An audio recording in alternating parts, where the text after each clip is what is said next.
अमन भैया, सिग्मा की जो न्यू कार आने वाली थी मॉडल 2712, उसकी अगर हम आज बुकिंग कराएंगे तो वो हमें 1 महीने के बाद मिलेगी। तो ये सोगा में कौन से गुड्स में फॉल करेगा? ओके, तो जैसे कि आपने बोला कि ये जो कार है वो 1 महीने बाद लॉन्च होने वाली है, तो अभी वो एग्जिस्टेंस नहीं करती है। इसका मतलब ये एक फ्यूचर गुड्स है, ये एक एग्रीमेंट टू सेल है। फ्यूचर गुड्स का अगर हम पढ़े, future goods means goods to be manufactured और प्रोड्यूस और acquired by the seller after making the contract. A contract for the sale of future goods is always an agreement to sell, it is never actual sale because a person can not transfer what is in existence. मतलब फ्यूचर गुड्स, अभी वो car बनी नहीं है तो इनको कैसे मिलेगी? अभी उन्होंने जस्ट बुक कराई है, अभी तक वो मॉडल लॉन्च नहीं हुआ है। एज सुन एज वो लॉन्च हो जाएगा तो इन्हें वो डिलीवरी हो जाएगी।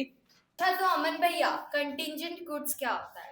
अच्छा, जैसे कि कंटिजेंट गुड्स क्या होता है कि ये एक अनसर्टिनिटी के ऊपर डिपेंडेंट होते हैं।